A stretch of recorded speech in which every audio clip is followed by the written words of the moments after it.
नमस्कार शेतकरी बंधूंनो, आज आपण मलकापूर या ठिकाणी श्री बळवंत कन्नलवार यांच्या शेतामध्ये पाहणी करायला आलेलो आहोत आणि त्यांच्या म्हणजे या काकाच्या संकल्पनेतून साकारलेली त्यांच्यावाली शेती हे आपण त्यांच्याकडून झिरो मशागत कशा पद्धतीने केली पाहिजे आणि त्याविषयी त्यांच्याकडूनच आपण ऐकून घेऊ. त्यांचा अनुभव, त्यांना उत्पन्न आलेल्या आणि त्यांची लागवडीची पद्धत हे आपण त्यांच्याकडूनच जाणून घेऊ.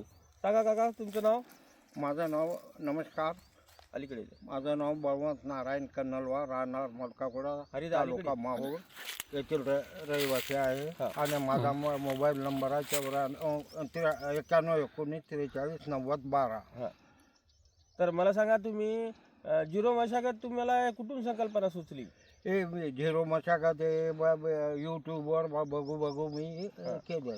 बरं, आमच्या कृषी विभागाचं काही तुम्हाला हे मिळालेलं आहे? हो, मार्गदर्शन. हो, राजूरकर आणि यटकपल्लीवार यांच्या मार्गदर्शनाखाली मी झिरो मशागत सुरू केली. तर मला सांगा, मग झिरो मशागत तुम्ही कुठून, म्हणजे कोणत्या पिकापासून सुरुवात केली पहिले? म्हणजे कोणतं पीक होतं तुमच्याकडं? आधी काय केलो मी, नांगरणी केलो, पुन्हा रोटा मारून रान एकदम लेवल करून घेतलं. त्याच्यानंतर मी 4.5 फुटाचे असे बेड पाडले. बरं. 4.5 फुटाचे बेड पाडल्यानंतर मी त्याच्यावर पेंडामॅथिलीन ढेकळावर मारून घेतलं. बरं. आणि पेंडामॅथिलीन मारल्यानं काय होते? ते आपलं तणनाशकाचं बियाणं त्याच्यामुळे मी ते तणनाशक आधी मारून घेतलं आणि कापूस लावलं पहिल्या वर्षी. बरं. 2024 कापूस किती बाय कितीवर लावा, कशा कोणत्या पद्धतीने लावला? आपली बेड पद्धत वापरली का साधी पद्धत? 4.5 फुटाचे बेड लावले. बरं.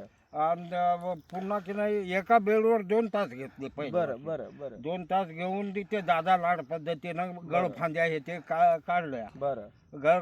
फांदी काढून फक्त की नाही एकच खत, एक खत दिलं आणि मला त्या वर्षी 12 क्विंटल एकरी 12 क्विंटल कापूस झाला. बरं. आणि पुन्हा मग ते कापूस काढल्यानंतर मी चणा घेतला त्याच्यावर. बरं. म्हणजे तुम्ही नाही ऐका ना, कापूस घेतला, कापूस घेतल्यानंतर कापूस काढून टाकला का कसं? ते नाही, ते पूर्ण बोलून ठेवले. 2 इंचानंतर कापून घेतले. याचे जे आसू आहे ते काय केले मग? हे जे पराठ्या कापून टाकल्या तुम्ही, याचे झाड काय केले? याचे झाडं की नाही बाजूला हे केलं. बरं. पण यंदा असं करायचं आहे की याच्या कुटी करून पूर्ण शेतामध्ये टाकून द्यायची. बरं. म्हणजे हे म्हणजे झिरो म्हणजे हे करून टाकायचं, बारीक करून कुटी करून. बरं. आणि दुसरं काय केलं? मग पुन्हा चणा घेतला. बरं. त्याच्यावर त्याच प्लॉटवर चणा घेतला तर 11 क्विंटल चणा झाला एकरी. ते लेट झाला होता, जानेवारी मध्ये टाकला होता, लेट झाला होता. पुन्हा मग चणा झालं. या प्लॉट मध्ये मका घेतला. बरं. 1.25 एकर मध्ये. चणा किती झाला तुम्हाला? चणा झाला 11 क्विंटल एकरी. बरं. पुन्हा की नाही 1.5 एकर मध्ये पुन्हा मका घेतला. बरं. मका घेतला, ते 38 क्विंटल झाला. बापरे. मग त्या मक्याचे दांडे पूर्ण या शेतीमध्ये असं नादीमध्ये टाकून दिले. बरं. आणि त्याला सडवलं, त्याच्यावर फवारणी काय केली?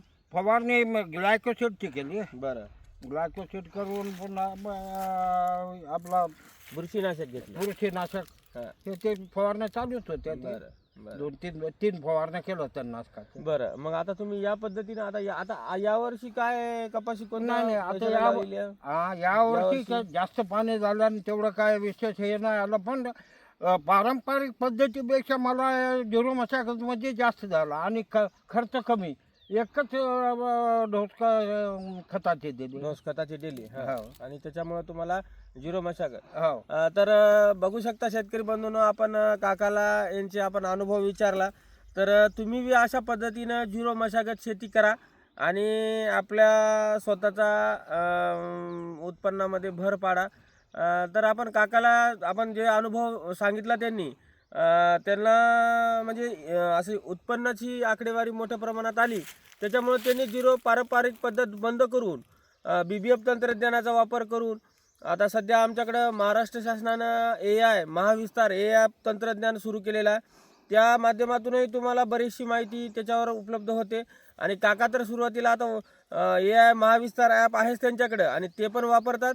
आणि AI वापरलं तुम्ही आतापर्यंत? नाही आता सुरू केलेला आहे आता म्हणजे तुमचा मुलगा वापरतो? हो बरं, तुम्ही नाही वापरत? नाही तर मला सांगा, AI तंत्रज्ञानाच्या विषयी तुम्हाला माहिती कुठून मिळाली? आपल्या यूट्यूबवर. यूट्यूबवरून. बरं, तर बघू शकता शेतकरी बंधूंनो की तुम्ही पण BVF तंत्रज्ञानाचा वापर, AIचा वापर, महाविस्तार या नवीन महाराष्ट्र शासनाने नवीन तयार केलेला आहे ॲप. या एकाच ॲपमध्ये तुम्हाला कृषी विभागाची माहिती, हवामानाचा अंदाज, त्यानंतर वेगवेगळ्या बाजारभाव आणि वेगवेगळ्या पिकाच्या किडी रोगाविषयी तुम्हाला माहिती मिळते. तरी माझी विनंती आहे की सगळ्या शेतकऱ्यांनी महाविस्तार ॲप, AI ॲप हे डाउनलोड करून त्याचा वापर योग्य पद्धतीने करावा. ठीक आहे.